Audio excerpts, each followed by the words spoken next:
Hello everyone, welcome to another video. Today we are going to have a very big golden book with us that I'm going to read, of course. And this is the mythology book, Big Ideas Simply Explained. Anyway, I am going to travel to Greece in a few days, and so today we are going to speak about Greek mythology. So I found these books. There are a lot of categories of different subjects that the books speak about. But again, I chose mythology because that's my favorite. And again, it's ancient Greece that we're gonna talk about. Hopefully I am able to read, if not all, at least most things that are interesting to me and hopefully to you as well.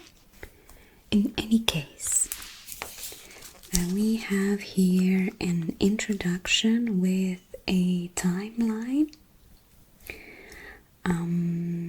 starting at 1200s BCE and ending in 150 CE. So starting in the Bronze Age, collapse of Aegean and Mediterranean kingdoms. Troy is destroyed by war. Anyway, I think it does describe a little bit on how Greek civilization started, which is indeed very interesting, but we are here for the mythology, right? So we're going to start with Gaia first gave birth to her equal, Ouranos, origin of the universe.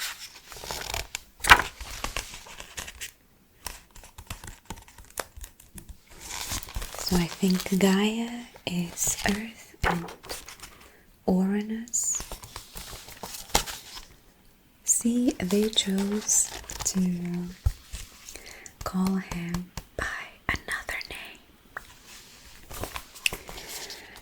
that we are not going to say which one, because I know that a lot of people like to make fun of it.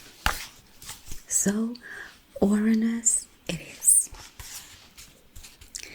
Origin of the universe. In the beginning was chaos, an open chasm of emptiness, infinitely deep, dark and silent. In his vision of the universe's origin set down in Theogony, the Greek poet Hesiod saw creation as the imposition of a positive reality on this negativity and absence. Key to that reality was the capacity for change. The nothingness of chaos could have continued eternally unaltered, but existence once created brought with it endless cycles.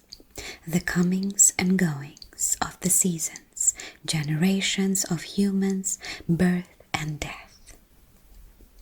These cycles were set in motion by the making of the original division between night and day. Time was now measurable and meaningful. Earth Mother. The first Greek goddess, Gaia, was the earth in its mineral form, its rocks and soil, its mountains and its plains.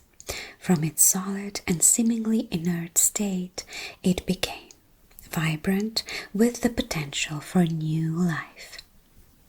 The first manifestation of that new vitality was Ouranos, god of the sky, spontaneously conceived within the womb of the great Earth Mother Gaia, with whom he would subsequently father children. Of course, Greek mythology. Though Gaia's son, Ouranos was her equal, Hesiod wrote that she bore him specifically so that he could cover her. Excuse me. While this was a statement of fact, the sky being above the earth, it adds more than a hint of sexuality to the relationship between the earth and heaven. In real life, the Greeks were as horrified at the idea of incest as we are.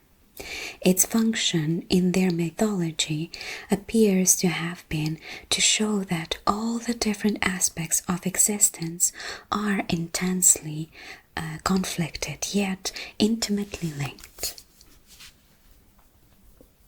The sky was not simply positioned above the earth, it conjoined with it dynamically and ultimately creatively, just as night did with day, darkness with light, and death with life.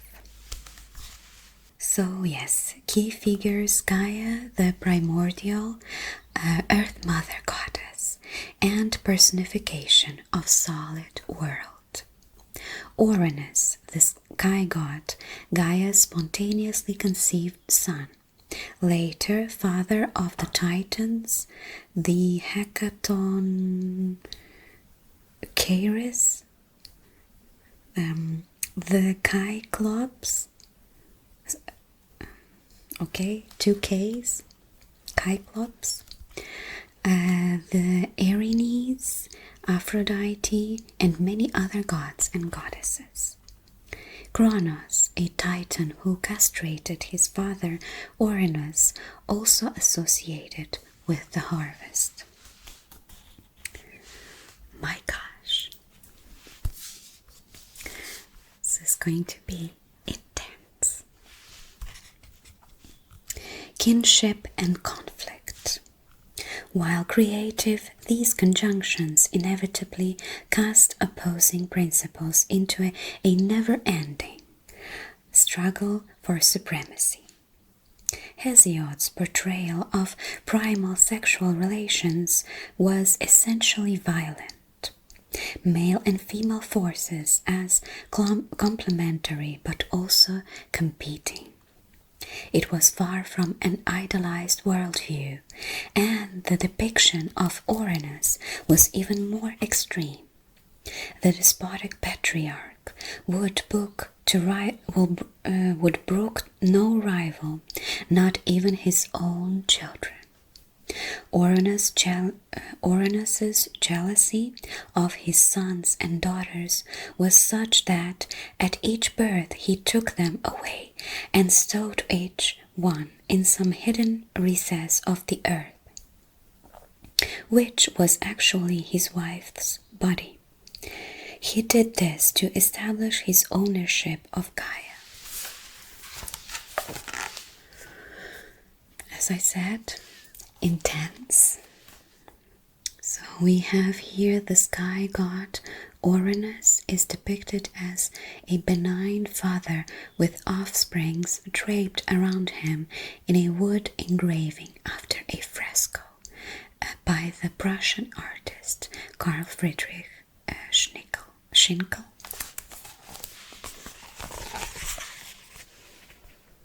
Here we have it.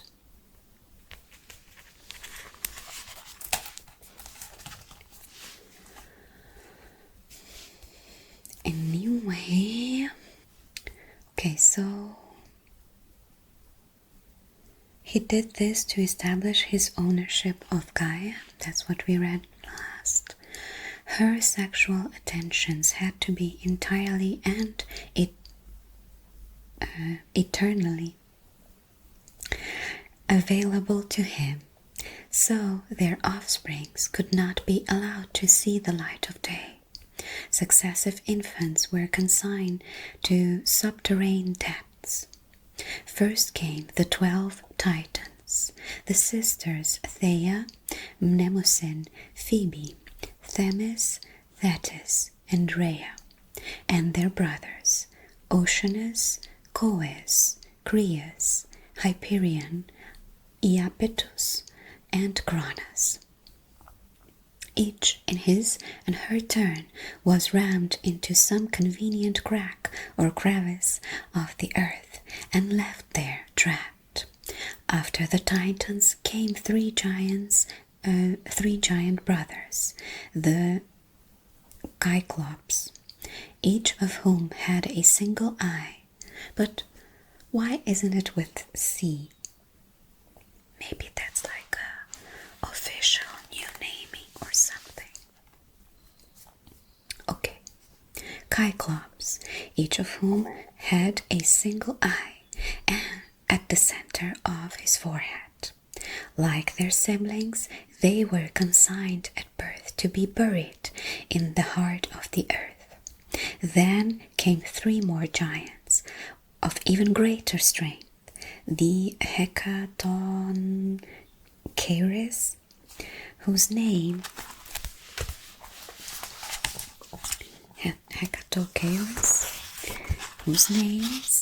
means 100-handed in Greek.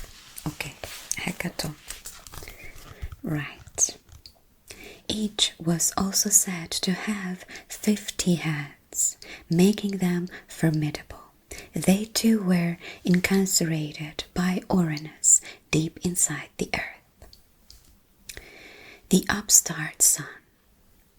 As for Gaia, the Earth Mother, felt both physically burdened by the number of infant bodies literally forced back inside her, and also deeply upset by the attempted suppression of her children. Finally, she rebelled and appealed to her sons for help. She secretly made a sickle out of adamant, by legend an unbreakable mineral, and gave it to Kronos. The next time Ouranos spread himself over her, attempting to force her into intercourse, Kronos leaped out from his hiding place to aid his mother, wielding his sickle and sickle, S-E-C-K-L-E, sickle. And with one fell swoop, he sliced off his father's genitals. Excuse me, this is really, really intense. But like, my question is, if she is the original goddess, right? I mean, I was going to say, why didn't she like punish Ouranos for being whatever he was being to her, right? But okay, they mentioned that she made him to be equal to her, so I guess they were of equal strength. Anyway, so we got that going. It was the ultimate patriarchal nightmare. The father not just supplanted by his son, but castrated by him. I'm not sure if YouTube is going to allow me to include all these words. With the connivance of his wife. Even now, however, Ouranos' potency was not quite spent. The splashes of blood and other bodily fluids that flew from his wound sought spirit life whenever they landed, bringing into being a vast assortment of newborn nymphs and giants, good and bad. The Erinyes, three baleful sisters, better known to us now as the Furies, were angry and avenging spirits. Aphrodite was a deity of a very different kind. Where Ouranos's wound-spattered landed in the ocean, this most beautiful of goddesses was born. She stepped from the waves, bringing with her all the delights of erotic love. Okay, so I'm already learning a lot of things in a very intense way. Let's say it like that. But I really did not know that Aphrodite from the Olympian gods, she was the one that was first to be created. Interesting. A white foam arose where the immortal skin touched water. Amidst the waves, a beautiful maiden took form. Titans of all trades. When Kronos had finally freed his brothers and sisters from captivity in the earth, the Titans were to serve a twofold mythic function. First, they were living, breathing, loving, and fighting personalities. Each of them symbolized a different aspect of existence, so that collectively they represented a way of ordering and enriching the world. The eldest daughter, Mnemosyne, for instance, stood for the faculty of memory and all it brought with it in terms of history, culture, and heritage. Later, having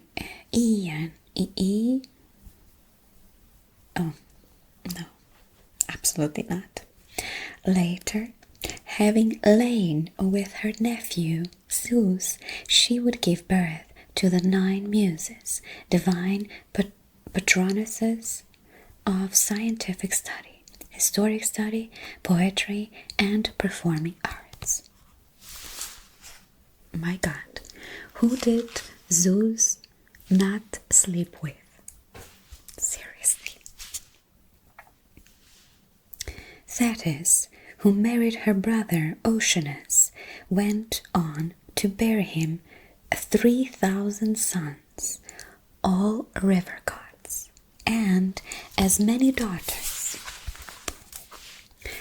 3,000 sons.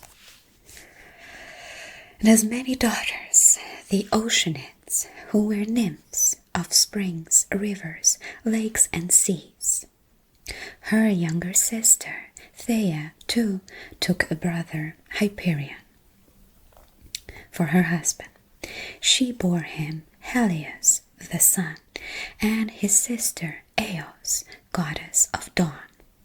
Helios and Eos had a sister, Selene, who was a goddess of the moon, though her aunt Phoebe, sister of Thetis, Mnemosyne, and Theia, also had lunar associations.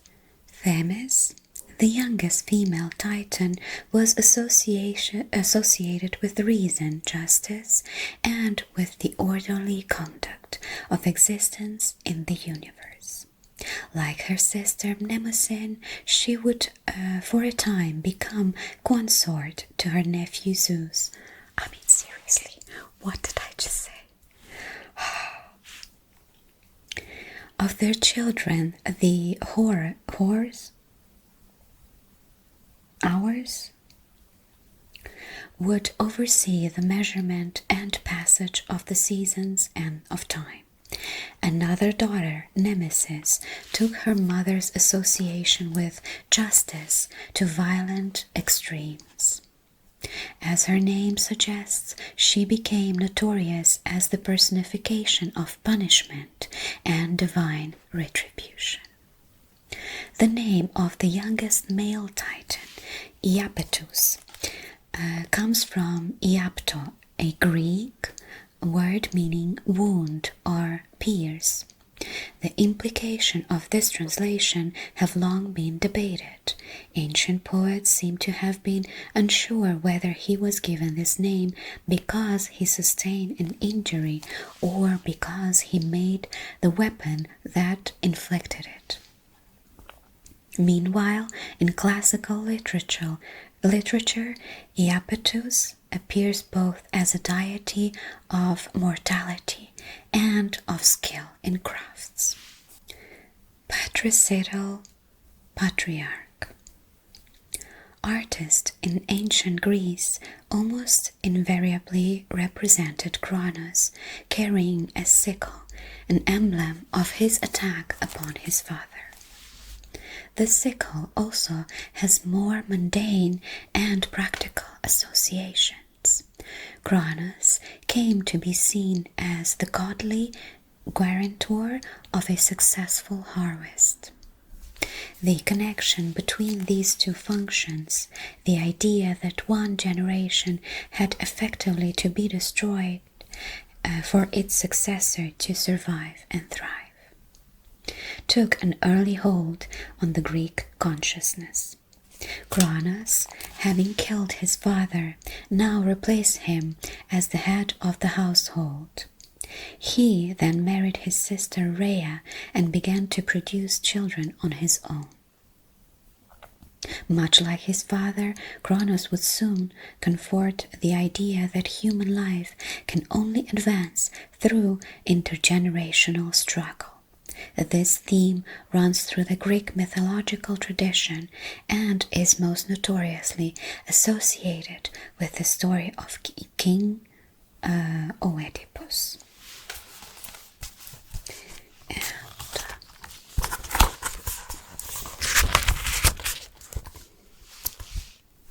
we have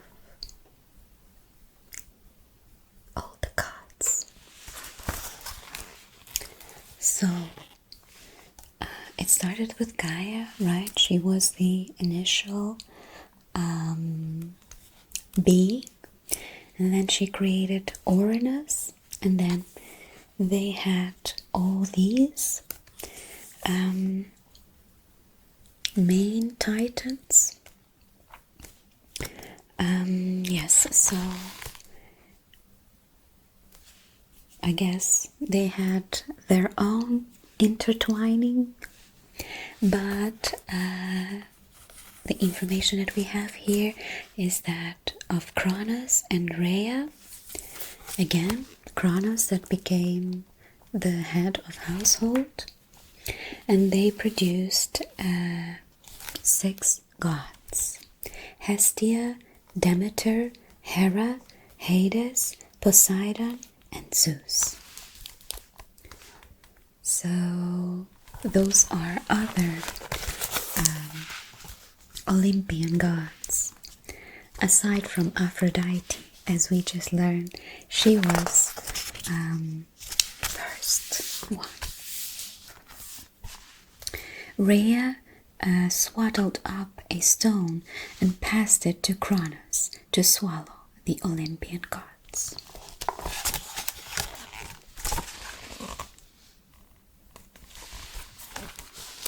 Again, intense.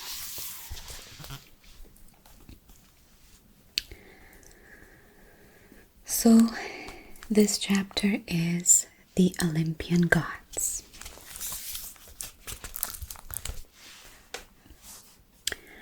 Kronos, Titan son of the earth goddess Gaia and the sky god Ouranos, proved every bit as possessive a patriarch as his father has been.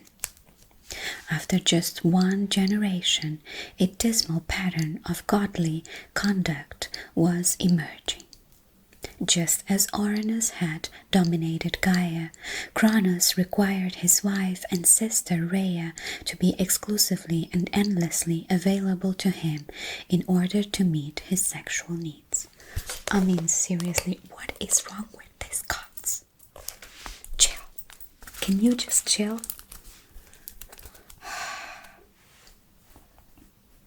No one else, least of all his children, would be allowed to compete for her attention. Having deposed his own father to become king of the Titans, Kronos knew how dangerous it was to let a child grow in envy and rage. I mean, if you are behaving like that, what are you expecting? No, but seriously. Determined that no one should pose such a threat to him, Kronos ensured that the children Rhea bore him were destroyed just as quickly as they were conceived. Seriously. Why? Why would you conceive if then you would destroy them right after? My gosh, didn't I say this was going to be intense?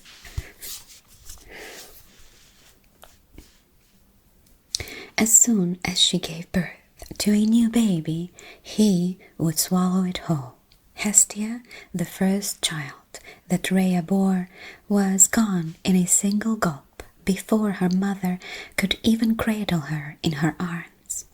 Another daughter, Demeter, soon followed. She too was swallowed promptly. Hera, the third daughter, went the same way, and Kronos' sons fared no better. First came Hades, bolted down before he could utter his first helpless cry, swiftly followed by the next son, Poseidon, who met the same fate.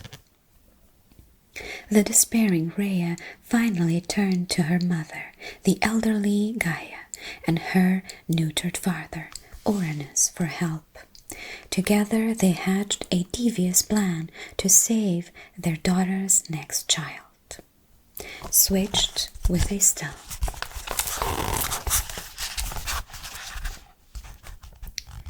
Rhea followed her parents' advice. As soon as she had given birth to Zeus, the last of her sons, and before his father Kronos had a chance to see him, she hid the baby away. Then she wrapped a stone in swaddling clothes and handed it to her unsuspecting husband in place of the infant. Kronos, in his rapacious greed, did not even look at the bundle before he tipped back his head, opened his mouth wide, and dropped it in. The baby tumbled straight down into his stomach, ready to join the jostling crowd of children already there. Unknown to Kronos, they had all survived in the deep darkness of his belly. There they grew in size and resentment. Of course. So, for those who missed whatever is happening, Kronos castrates and kills. No, but excuse me, we just read that he was still alive.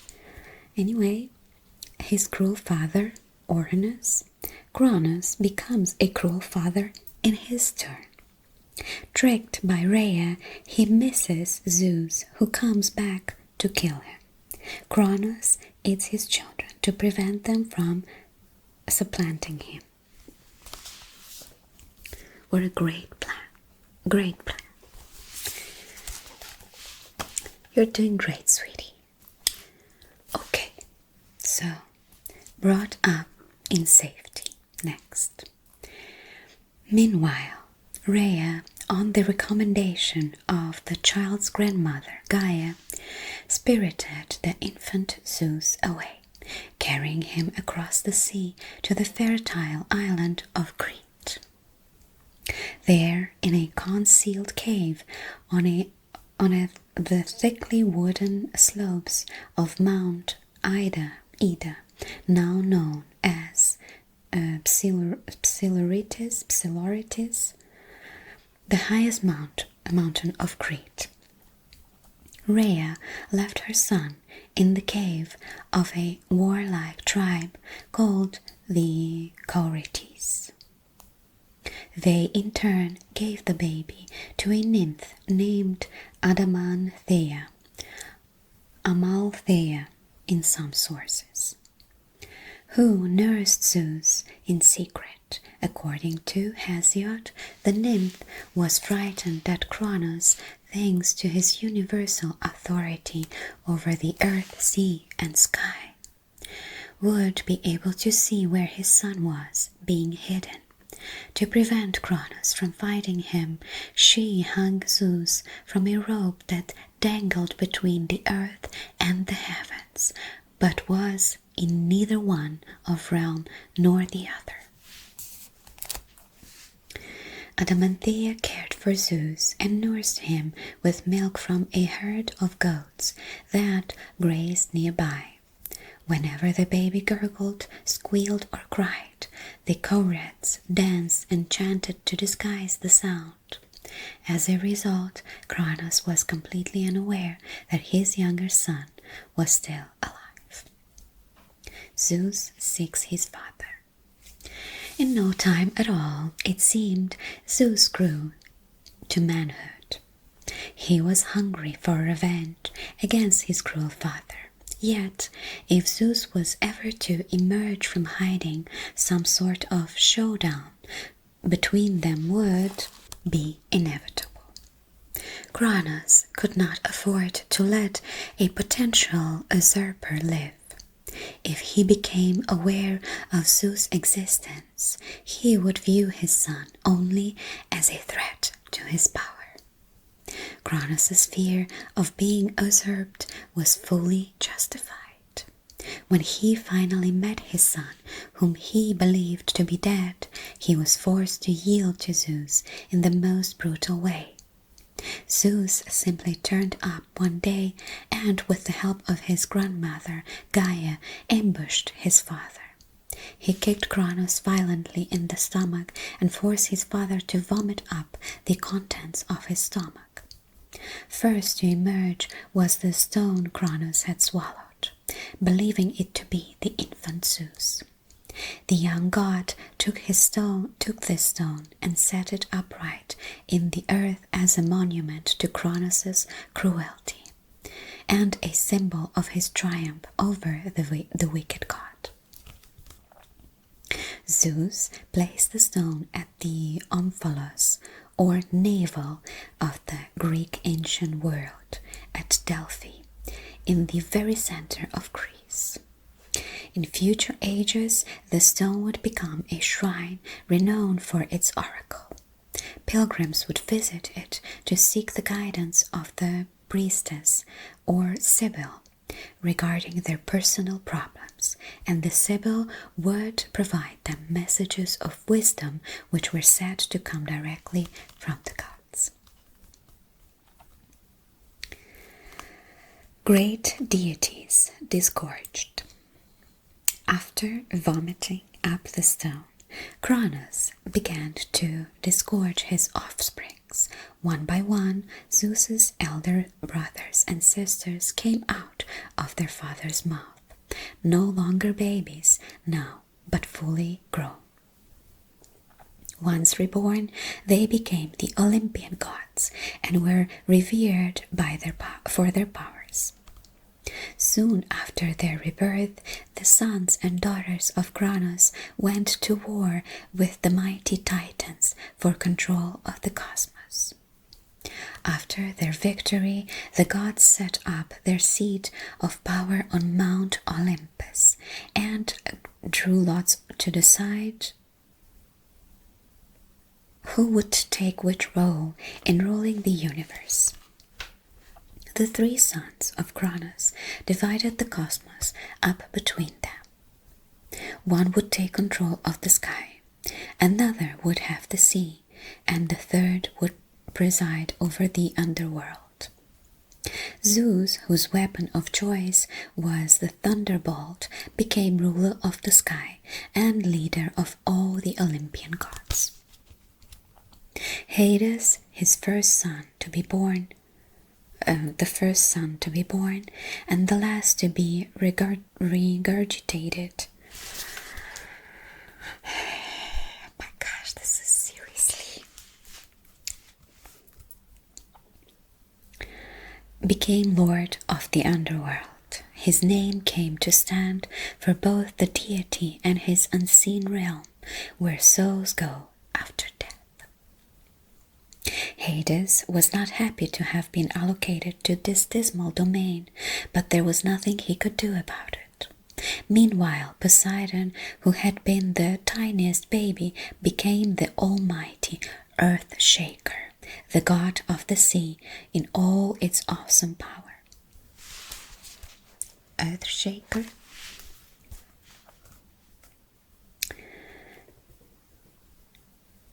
Disparate goddesses. The three female children of Kronos also had an important role to play. Hestia, goddess of the hearth. The hearth? Wait, what? No.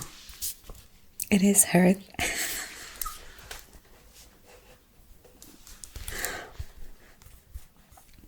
What is hearth? Anyway, ruled over people's domestic life. As goddess of the harvest, Demeter was a life giver to the worshippers who relied on her annual bounty. Seriously, why is my English not Englishing anymore?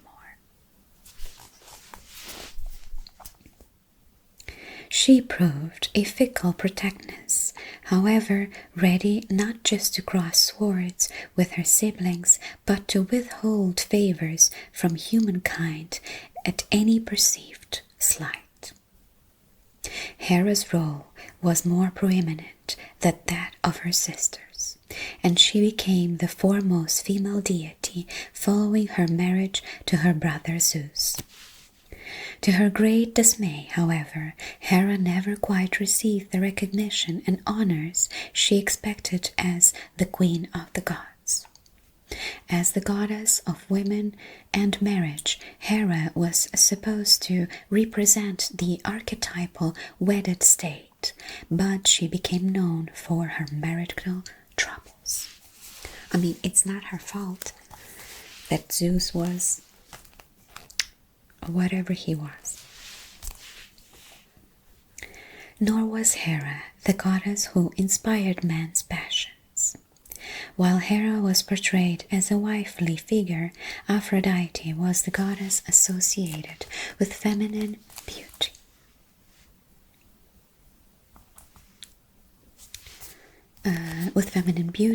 Sexuality, and erotic pleasures. The Greeks had these two different deities for what in ancient times were considered two separate spheres of affection. One deity represented marital love, the other romantic and erotic love. While this distinction may now be alien to many people, in most cultures and at most times in history, the majority of marriages were arranged as transactions for the management and transmissions of property and land. The idea of companionate marriage, in which the love between a husband and wife is the driving factor, is a relatively modern convention.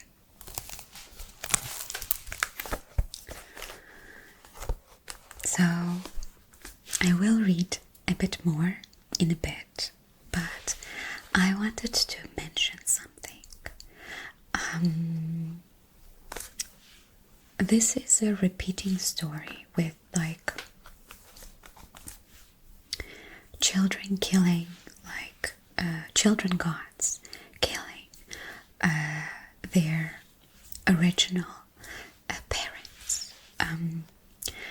There's a very interesting Mesopotamian myth. I can't remember now specifically the names, but there also was again a mother goddess. She was the original supreme primordial being. She did create a husband to herself, and then they had children, and then because supposedly she was very much chaotic, and again this overpowering being, all the other gods, her children and her husband as well, feared her very much. Again, I don't know how mean, chaotic, dark, and all of that she was. Usually the stories are written by the winners, so the winners will say that they had to, basically they will justify their actions because, again, the entity that they were fighting was mean and this awful thing. Anyway, I don't know, I wasn't there, and also this is mythology, so there we go. But basically all the children gave their magic strength to one of the gods, and then this god fought against this primordial mother. And I do believe that, they said she was killed, but she was actually never killed. She just potentially went to like a sleep or like a coma kind of state. So again, he would then be the master of all the gods. Again, a very similar story to the one that we just read. But anyway, also related to the last part of marriages being arranged and being separated, like the marital love being different from like romantic love. Anyway, I have a few comments on that, but maybe, I will leave them for some other time. Anyway, the Dodecation. Aphrodite was the only member of the first generation of Olympians who was not a child of Kronos and Rhea. See? I learned that today. Some accounts suggest that she was the daughter of Zeus, but Hesiod, Pausians, and Ovid all describe her as Kronos' sister, who was born from sea foam after the castration of Ouranos. Despite being the same generation as Kronos and Rhea, she was always considered an Olympian rather than a Titan, and one of the gods and goddesses who eventually made up the Dodecation, the 12 most important Olympians in the Greek pantheon. The Dodecation included Zeus, Demeter, Hera, Poseidon, and Aphrodite from the first generation of Olympians. The earth goddess Hestia was not among them, as she later chose to leave to live on Earth to avoid her siblings' squabbles. She was the smart one. Hades, similarly, was not included because he resided permanently in the underworld. After the war between the gods and the Titans established the Olympians as rulers of the cosmos, the first generation of gods went on to have many children.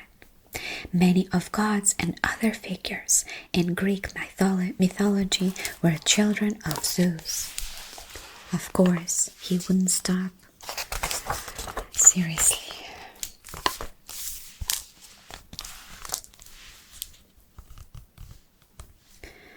Of the second generation of gods, several joined the Decathlon and were powerful deities in their own right. The gods Apollo, Ares, Dionysus, Hephaestus, and Hermes all joined the ranks of Zeus and his siblings on Mount Olympus, and as did the goddesses Artemis and Athena. The Dodecatheon met as a council to discuss matters in their ruling of the cosmos, and Dionysus, god of wine, attained his seat at the table only after Hestia left Olympus to reside on earth. The Olympian gods were all too human in their personalities, and often lacked the lofty transcendence of the supreme beings in the later religions. In a dramatic soap opera of fierce rivalries and petty spats, their actions were influenced not by a desire to work for the good of humankind, but by their own selfish desires and whims. The Greeks, therefore, did not worship the gods by attempting to emulate them, instead treating them as they might be a powerful human ruler, by offering sacrifices and celebrating the deities at regular festivals. At its core, this was a system of exchange. People offered gifts to the gods in the hope that the gods would give them what they asked for. The gods often rewarded mortals who treated them well and showed them the appropriate deference and respect. Zeus and his siblings could be needlessly cruel and were often subject to jealousies and petty fights. His brothers Poseidon and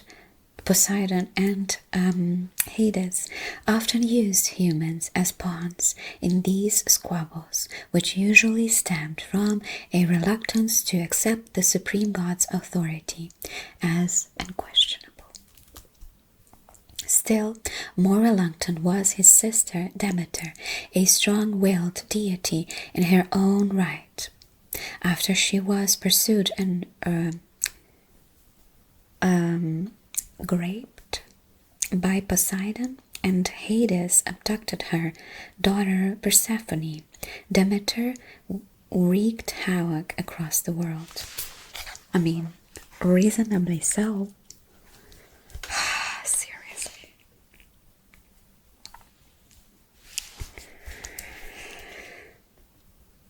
We're gonna make it. We're gonna make it out of here. I promise. Infidelity, too, was a major theme in all Greek myths, not just in the affairs and assaults committed by Zeus that riled the jealous Hera. I mean, seriously, who put him in charge? Who put a piece of trash, with the lack of better word, because I will be demonetized, in charge? Although something that I really like in Greek mythology is the fact that they depicted gods as not this kind of like flawless being, almighty, all righteous, all whatever. No, they each had their own domain, their own powers, their own I don't know, goods, like, because I can see too many good things, good character things from these deities, especially the male one. But however, nevertheless, since they showed so many negative sides of gods, I think it is a bit more relatable, and like it's a type of, this was the religion at the time, right? Although again, I can't say that the religion directly translated into that term of importance that people consider nowadays, or a bit earlier, still later than Greeks. Again, it's a relatable type of situation, right? So even though gods are supreme and they do have like a additional extra situation going for them, they were not like, I'm gonna punish you because you did this, this and that. Like, how could a god who was doing things that are equally or even worse, there was no like a sin thing, there was no that like puritanical, you know what, I'm gonna stop here, right here. A new way twixt God and morals. Despite their power, in many ways, Greek deities appear to have an intermediate status, hovering somewhere between the spiritual and the real. Their attributes reflect the countless aspects of Greek everyday life, in which the gods played an implicit part. All the gods had specific areas of influence, such as Zeus and Athena, who were among the theoi agoraioi, gods of the agora, and the marketplace and people's assembly. Both Zeus and the goddess Hestia were also gods of the home, theoi, thesioi. Hestia, Dionysus, and Aphrodite were among the theoi, deitioi, who presided over feasts and banquets. My voice is almost failing me, so I think it is almost time to wrap it up. Where was I? Yes, feasts and banquets.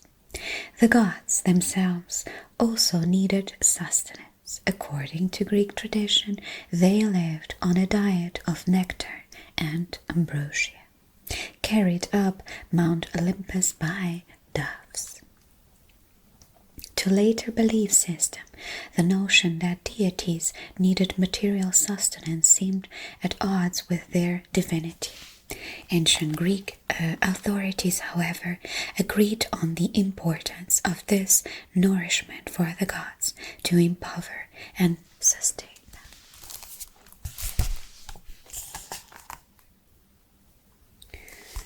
We have a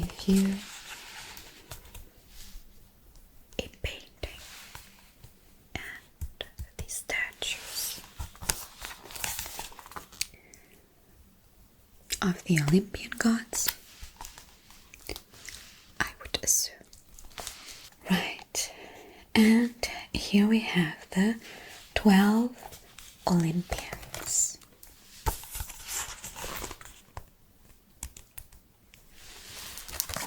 let me go through them and we'll end there. So we have Aphrodite, which was the first one. The goddess of love and beauty was often shown with a scepter, myrtle, and dove. So symbols of Aphrodite was scepter, myrtle, and dove. Apollo was an archer, but also played the lyre, while the laurel symbolized his love for Daphne. I have a video about that story. It's a video of me role-playing as Greek goddess. I know. Amazing. Anyway, but symbols for Apollo were bow, lyre, and laurel. So laurel, Daphne was transformed into a laurel tree, and Apollo started to wear a crown made of laurel tree. And he also used his magic to transform laurel tree into an evergreen, so it would never die, basically. And that's why, or that's where the laurel crown for all the, Greek emperors, Roman, borrowed that afterwards, is coming from. Ares was the bloodthirsty god of war. His love of arms was usually represented by a spear, and that is his symbol. Artemis, the hunting goddess, and Apollo's twin. Interesting. I did not know that. So Artemis was Apollo's twin sister. Anyway, was shown with a bow and her sacred deer.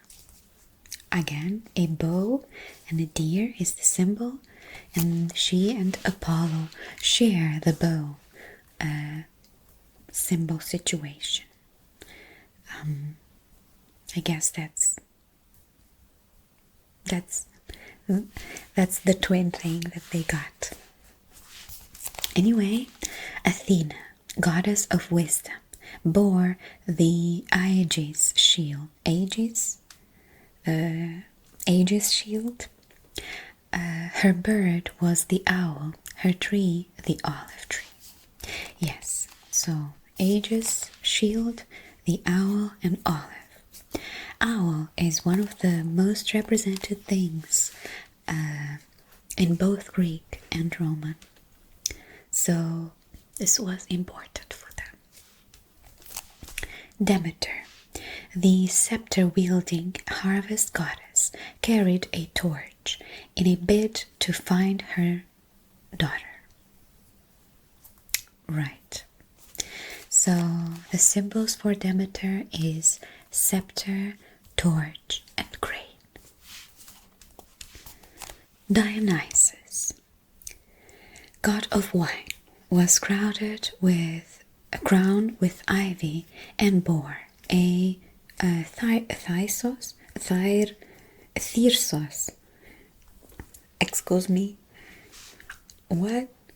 Thyrsos, a symbol of pleasure.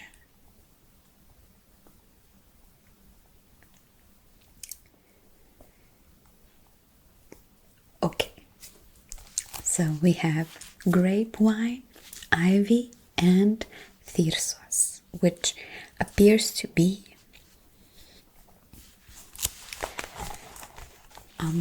you know what?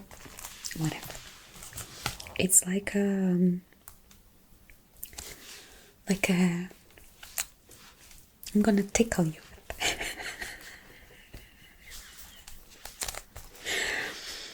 Anyway, Hephaestus was the god of smiths, craftsmen, and fire. His axe was never far from his side, and his symbol is the axe.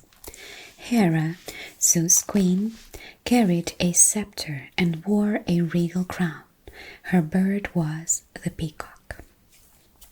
Scepter, diadem, and peacock are the symbols for Hera. Hermes, the god's messenger, wore winged boots and carried a caduceus.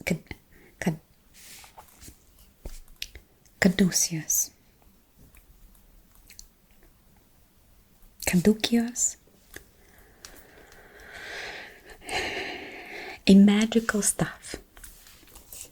I mean, it's a well-known symbol. Let me see if I can show you. Right there.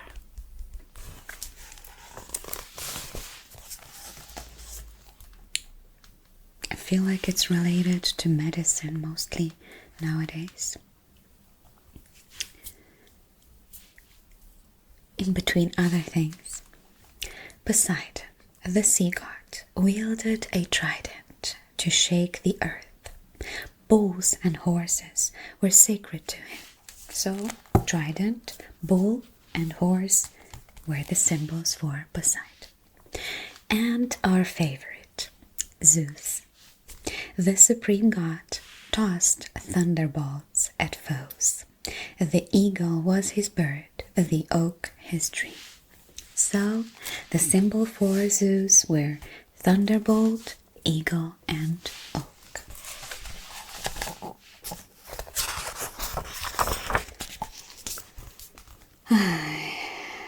Right. I think this is continues into like the war and all of the conflicts that the gods would have. And I think I'm going to stop here, as I mentioned, because I can feel my voice going away. So anyway, I did learn a few things today. I decided to read this first part because this was the part that I was less familiar with.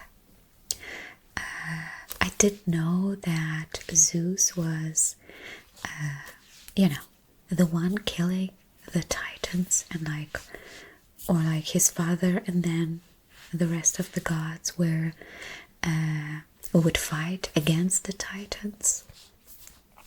But the entire story did escape me previously when I learned about Greek mythology.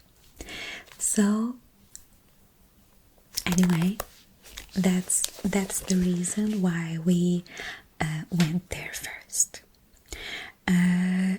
Maybe I'll do another video about the rest of it, and again we will be seeing this book again because it includes almost all the main mythologies, and I believe that it's quite well written, very short and concise.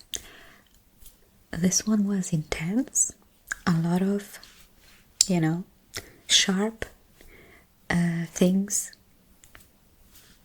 being thrown around, but anyway, I enjoyed it. Hope you did as well, and I guess I will see you next time.